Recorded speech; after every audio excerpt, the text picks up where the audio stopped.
روزہ داروں کے لیے خوشخبری۔ نبی کریم صلی اللہ علیہ وسلم نے فرمایا، جنت میں ایک دروازہ ہے جسے ریان کہا جاتا ہے۔ قیامت کے دن اس دروازہ سے صرف روزہ دار داخل ہوں گے،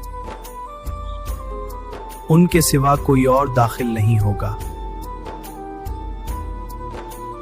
جنت میں ایک خاص دروازہ ہے جسے ریان کہا جاتا ہے۔ اس دروازے سے صرف روزہ دار داخل ہوں گے۔ سیدنا محمد صلی اللہ علیہ وسلم نے فرمایا، قیامت کے دن پکارا جائے گا، روزہ دار کہاں ہیں؟ وہ کھڑے ہوں گے اور صرف وہی اس دروازے سے داخل ہوں گے۔ جب وہ داخل ہو جائیں گے تو دروازہ بند کر دیا جائے گا۔ جب وہ داخل ہو جائیں گے تو دروازہ بند کر دیا جائے گا۔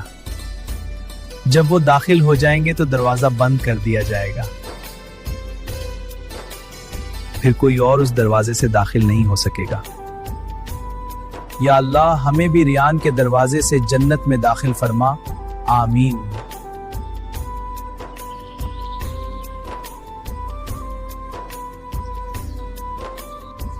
ویڈیو کو ثواب کی نیت سے شیئر کریں۔ اللہ نگہبان۔